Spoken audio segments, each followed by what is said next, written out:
tubali waggulu mu yo nga bali ataamu egenda kubanga naye bw'atunula eno agamba kanziganga gawale kati Waiswa banaamala okujja mu gavumenti abakambwe abataleeza ensi nga nagaggawala dda era ne bano bowulira mu opposition abatusumbuwa abamu yeye eŋŋombo gye kati tulina Anitah 7 tutunde Kyagulanyi tube bagagga bano in future we will come back. Ugandans will have forgotten. In this generation we will have forgotten. Bwe mulowooza, are you serious? Abantu babadde basanyukidde ne baluwa ate gye bagambye nti nfu ate nfu etya yeeyo Kayungu as day follows night kati bazanya na PR as day follows night Kayungu ogenda kerako kumacha ene baluwa yabadde yogera ku kasente kano ebitaano n'ebisatu nebina byawere ebitaano nebina ojja kubiwulira bikyali kati ojja kuwulira parliamentary caucus eya NRA kuba nayo yeewuunya gw'okwetuma baakabenca n'ofuna bina ate bano bw'obajjayo n'oleeta abapya nabo baba bana bina bekabalwanira bifo yakifiirako tukukwase gwe bagemera mu kituli n'omwibi tukugemye musana mukulu nti ate be timungemye ono sukaali gw'obona yali waduzi ate ono yalemeraku anti nze amatama gange gabaakununu tukugemye wayi ofisi naye olwokubanga obuli bw'enguzi the supreme mwatula mu lukiiko oli ate babadde ne bebabikkirira bingi kakati nga baagala okusigazaawo akabondo k'abayaaye abali ku ggwanga lino. Kakati, that one is going to bring two questions. What happens if NRA whips its commissioners or obuswavu? Because katina kyemalira naye alina akazito k'amaanyi ku foreign partners kuba gwe tebakulimba muna Uganda mpuliriza abazungu abo bwe bali abasigira nabo basinga kolagana na bano abazungu tebakola NUP abazungu tebajiwa sente teri government yansi ewa NUP sente ne government z'abazungu Bungereza America bonna bawa Uganda government sente teri nchidamu. There is no foreign country that funds national unity platform. Yes. But foreign countries fund the government of Uganda in operationalizing its budget and fulfillment of the manifesto of the NRA. Nti NRA etambuza evanjiri yayo ya manifesto mu nsi ng'egitambuza n'egitunze eyo bagiwe sente okugiyambako bikubiteeka mu nkola. Esente ze zijja mbaki mu bazungu kyova olaba oli owa British High Commissioner ambassador wa Bungereza agamba jeno wamu wano bulijja abagamba nti abagamba nti ninda tovaawo ogenda ntebe nakasi bulyake oyinayo omulyake gambemu oyo tugenda kumuteekako envumbo ku bintu byayina Bungereza n'abaana be basomera Bungereza.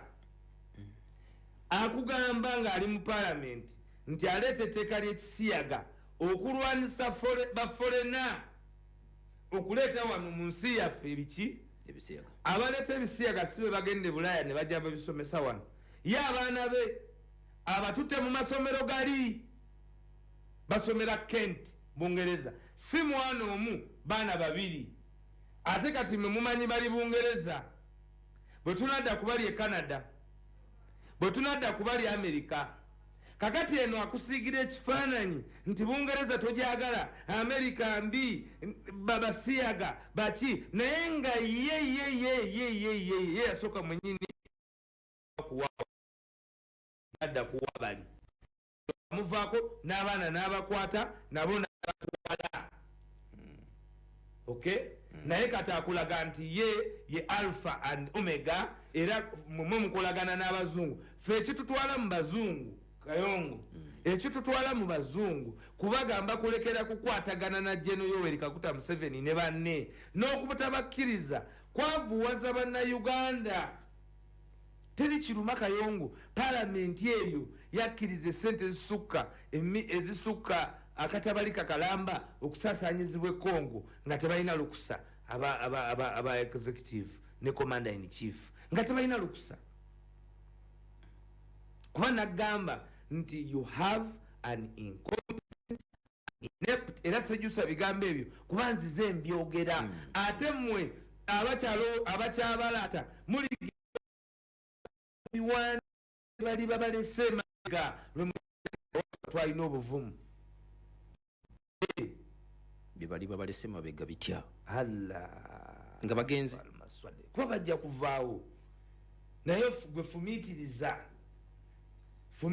ate gino emisango bano abagizza bo tebajja kututawanyanga gye n'Omuseveni bano tebalina immunity whatsoever kyenabagamba nti parliament does not operate with immunity nakyogera the only immunity they enjoy is when they are on that floor of parliament for what they represent of their people, but they do not enjoy immunity and cannot hide from liability on misuse of public funds. Nga mwina ne ruling ya Supreme Court, nga mwina ne interpretation ya Leadership Code, nga mwina ne interpretation ya Anti-Corruption Act.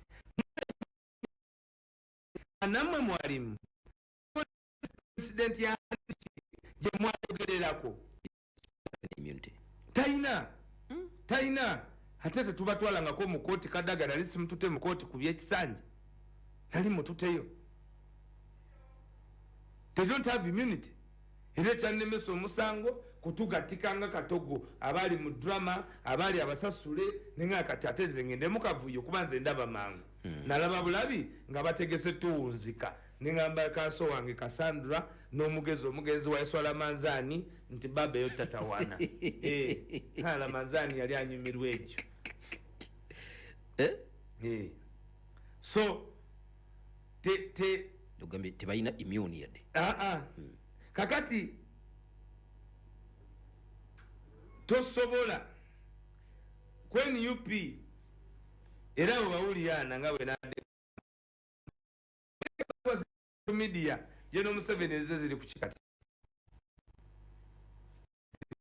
This is the form of communication in the world now.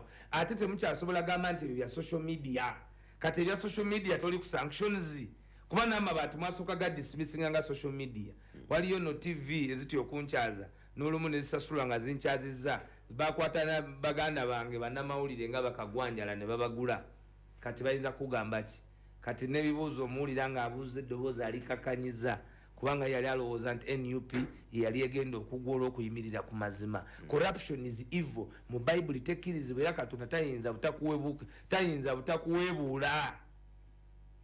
So ffe tuli mu kuwa ebbaluwa eno tebirina kyayinza kukola kubanga bano bonna abantu abamwetolodde bali mu Waiswa tusibule tuve wano tebalina kyebayinza kukola ki naye okuweebuuka n'okumati kati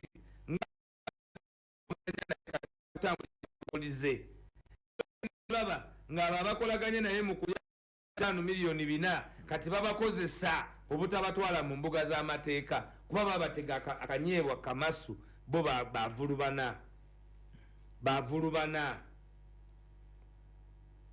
bakola ki bavulubana Kingsa agamba ntuwage gwe Munnayuganda ali eyo kino kyekiseera kyetulina okwekwatira awamu ne tugamba nti mu byonna nga bitulemye Anitah Amonga ave mu office kuba toyinza kubeera na muntu one Commonwealth we are members of Commonwealth nagamba kakati mu Commonwealth tutachakirizibwa ne bamukwata ku nnyonyi yonna nti agenda mu birimu Bungereza Kayongo speaker waba wamaanyi nga tebikola de Dubai gye yali yakagula apartment agende Dubai alabe ku apartment ze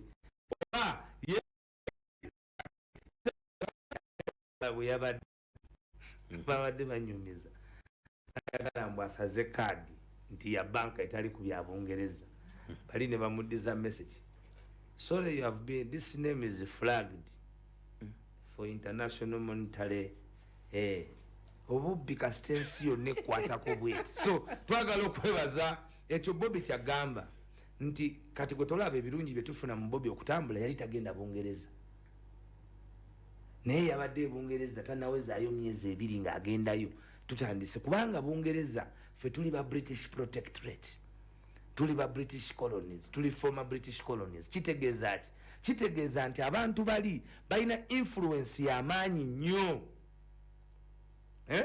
Balina influence y'amaanyi nnyo kuki? Ku ggwanga lino. Kubanga bino byonna enkola y'amakolero byonna by'abazungu. The foreign power ekintu kyayambala ku mutwe nja kunyumiza gye kyava. Bazungu olaba guno ogugoye gwayambala ogwo gw'ebbugumu ate munnaye kala gy'alina katekeezeganya na bbugumu eryo. Okimanyi ekyate? Nze ndiko menze nzinakukoba kayongo. So njagala kwebaza abawuliza Pal FM, ffe tetugenda kubatiiririra. Lino ly'eddoboozi, eno program Kayongo n'agamba nti kati ly'eddoboozi ly'Abannayuganda. Era waliwo abasala empenda okuginafuya naye mbasekeredde. Ndabanga ankyaza akyali omuvumu ate omugumu ate nga nange gwe nkyaza n'akatoolera. Kibomba abankuumira oyo atakuumira mpeera twawezezza emyaka ennaku za Waiswa Lamanza. Kasookedde atuva era Katonda ono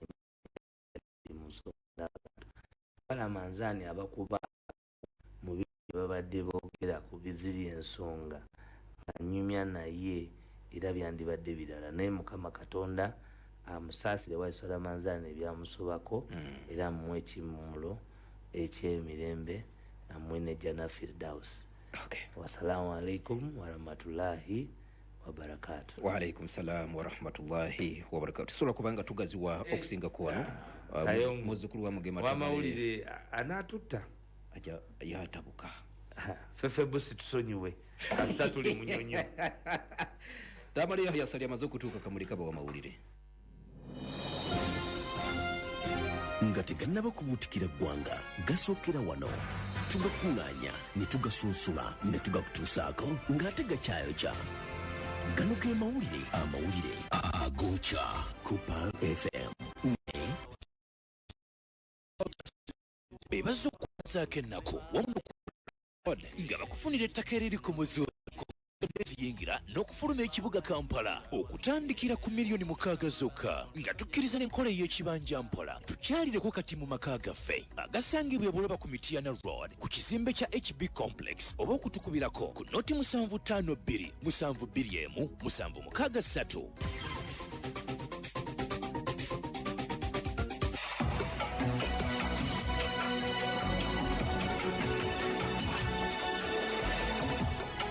النشرة الإخبارية gano ge mawulire ku Pal FM. Assalamu alaikum wa rahmatullahi wa barakatuh.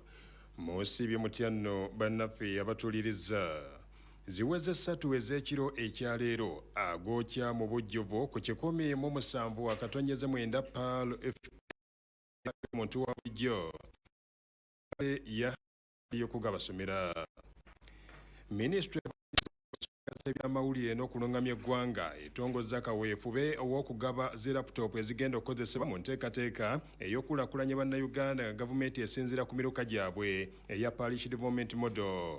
Enteekateeka eno ekulembeddwamu minisita avunaanyizibwa ku nsonga ez'amawulire n'okuteekerateekera eggwanga Dr. Chris Balyomonsi era ng'ategeezezza nga kino bwe bakikoze wakati mu kwagala okwanguya enteekateeka eno ey'okugaba ensimbi ez'okulakulanya bannayuganda nga basinziira ku miruka.